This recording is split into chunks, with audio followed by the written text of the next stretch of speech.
Artificial neural networks, ANN, or connectionist systems are computing systems vaguely inspired by the biological neural networks that constitute animal brains. 1. Such systems learn to perform tasks by considering examples, generally without being programmed with task-specific rules. For example, in image recognition, they might learn to identify images that contain cats by analyzing example images that have been manually labeled as cat or no cat and using the results to identify cats in other images. They do this without any prior knowledge of cats, for example, that they have fur, tails, whiskers and cat-like faces. Instead, they automatically generate identifying characteristics from the examples that they process. An ANN is based on a collection of connected units or nodes called artificial neurons, which loosely model the neurons in a biological brain. Each connection, like the synapses in a biological brain, can transmit a signal to other neurons. An artificial neuron that receives a signal then processes it and can signal neurons connected to it.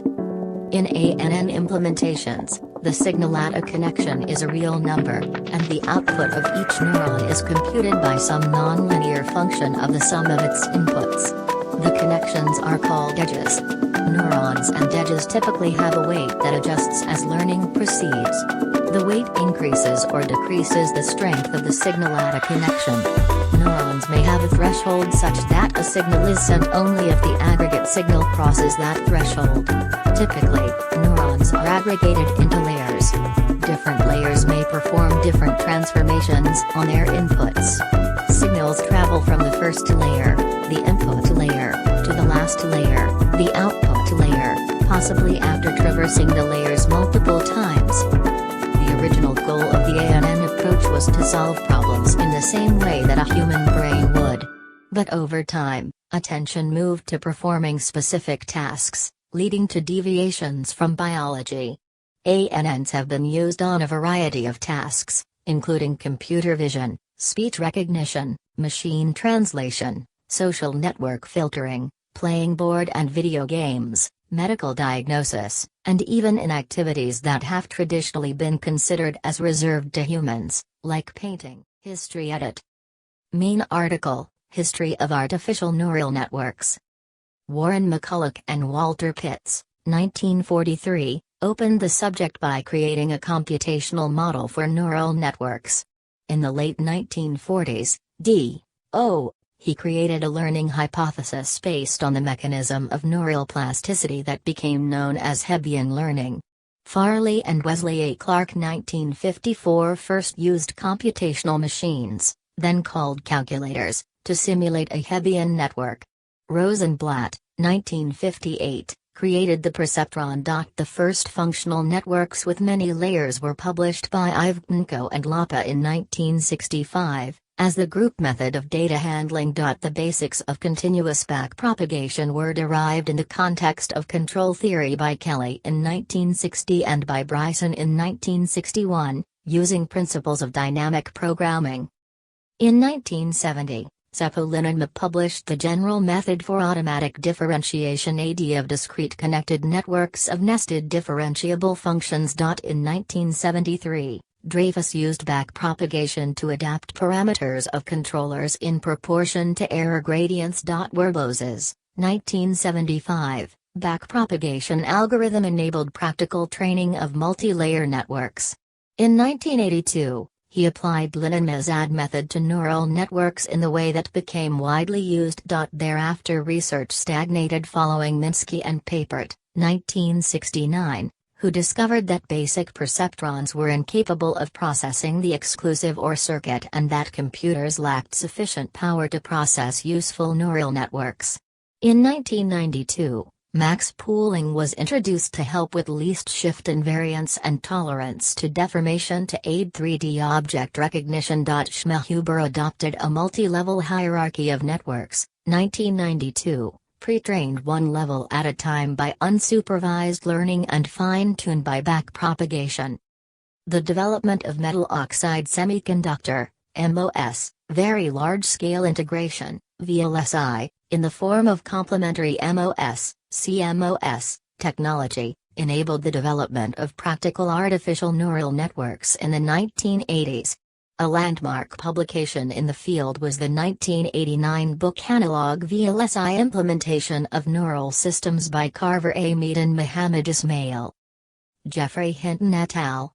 2006, proposed learning a high-level representation using successive layers of binary or real-valued latent variables with a restricted Boltzmann machine to model each layer.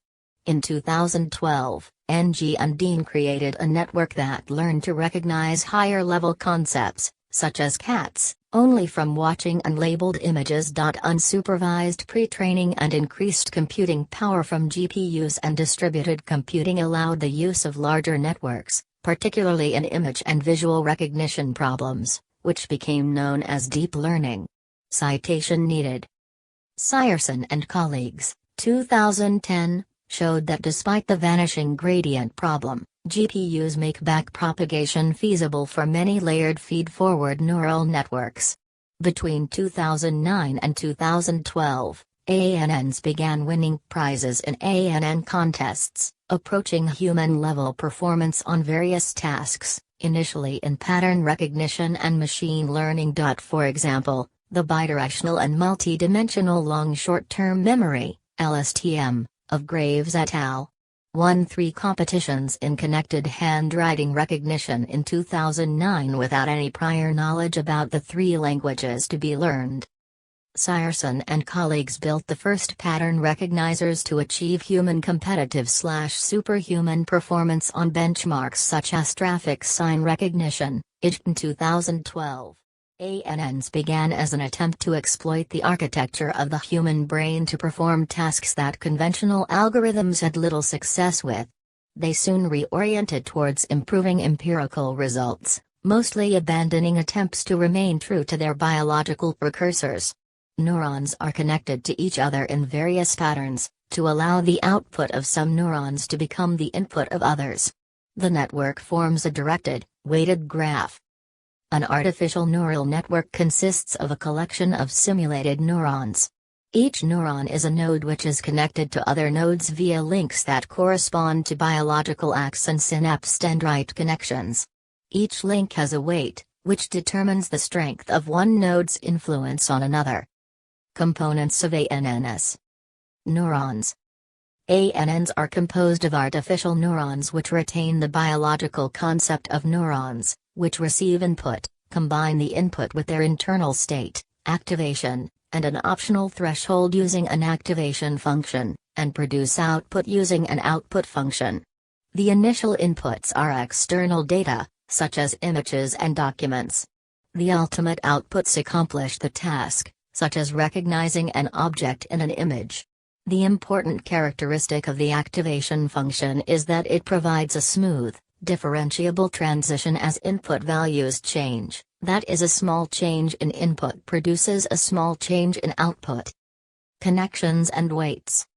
The network consists of connections, each connection providing the output of one neuron as an input to another neuron. Each connection is assigned a weight that represents its relative importance. A given neuron can have multiple input and output connections. Propagation function. The propagation function computes the input to a neuron from the outputs of its predecessor neurons and their connections as a weighted sum. A bias term can be added to the result of the propagation. Organization. The neurons are typically organized into multiple layers, especially in deep learning. Neurons of one layer connect only to neurons of the immediately preceding and immediately following layers. The layer that receives external data is the input layer. The layer that produces the ultimate result is the output layer. In between them are 0 or more hidden layers. Single-layer and unlayered networks are also used. Between 2 layers, multiple connection patterns are possible. They can be fully connected, with every neuron in one layer connecting to every neuron in the next layer. They can be pooling, where a group of neurons in one layer connect to a single neuron in the next layer, thereby reducing the number of neurons in that layer. Neurons with only such connections form a directed acyclic graph and are known as feed-forward networks. Alternatively, networks that allow connections between neurons in the same or previous layers are known as recurrent networks. Hyperparameter. A hyperparameter is a constant parameter whose value is set before the learning process begins. The values of parameters are derived via learning. Examples of hyperparameters include learning rate, the number of hidden layers, and batch size. The values of some hyperparameters can be dependent on those of other hyperparameters. For example, the size of some layers can depend on the overall number of layers. Learning. The references in this section are unclear because of a lack of inline citations. See also, mathematical optimization, estimation theory, and machine learning. Learning is the adaptation of the network to better handle a task by considering sample observations. Learning involves adjusting the weights, and optional thresholds, of the network to improve the accuracy of the result. This is done by minimizing the observed errors. Learning is complete when examining additional observations does not usefully reduce the error rate. Even after learning, the error rate typically does not reach zero. If after learning, the error rate is too high, the network typically must be redesigned. Practically, this is done by defining a cost function that is evaluated periodically during learning. As long as its output continues to decline, learning continues. The cost is frequently defined as a statistic whose value can only be approximated. The outputs are actually numbers, so when the error is low, the difference between the output, almost certainly a cat, and the correct answer, cat, is small. Learning attempts to reduce the total of the differences across the observations. Most learning models can be viewed as a straightforward application of optimization theory and statistical estimation. Learning rate. The learning rate defines the size of the corrective steps that the model takes to adjust for errors in each observation. A high learning rate shortens the training time, but with lower ultimate accuracy, while a lower learning rate takes longer, but with the potential for greater accuracy. Optimizations such as QuickProp are primarily aimed at speeding up error minimization, while other improvements mainly try to increase reliability. In order to avoid oscillation inside the network, such as alternating connection weights, and to improve the rate of convergence, refinements use an adaptive learning rate that increases or decreases as appropriate. The concept of momentum allows the balance between the gradient and the previous change to be weighted such that the weight adjustment depends to some degree on the previous change. A momentum close to 0 emphasizes the gradient, while a value close to 1 emphasizes the last change. Cost function. While it is possible to define a cost function ad hoc, frequently the choice is determined by the function's desirable properties, such as convexity, or because it arises from the model. For example, in a probabilistic model, the model's posterior probability can be used as an inverse cost. Backpropagation. Backpropagation is a method to adjust the connection weights to compensate for each error found during learning. The error amount is effectively divided among the connections.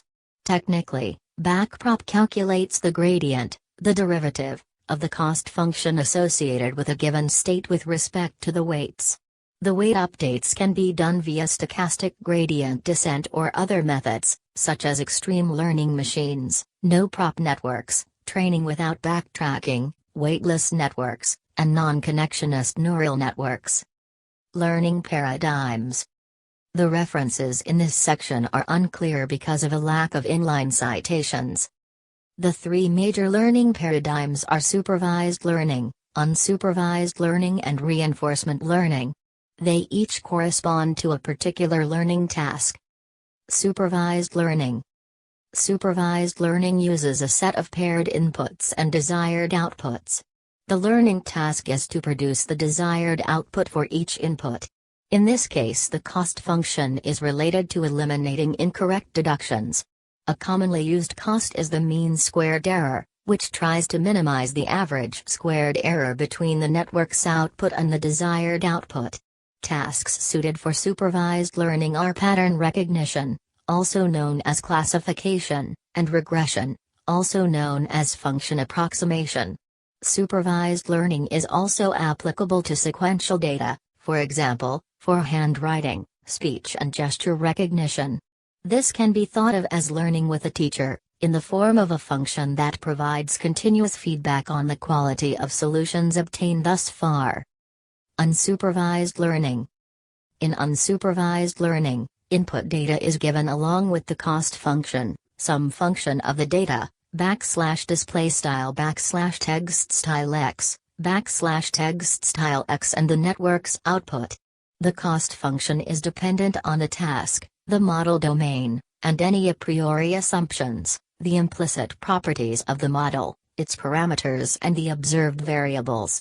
As a trivial example, consider the model, \textstyle_fx equals a, \textstyle_fx equals a where, \textstyle_textstyle a is a constant and the cost, \textstyle_textstyle c equals exfx, 2, \textstyle c equals exfx, 2.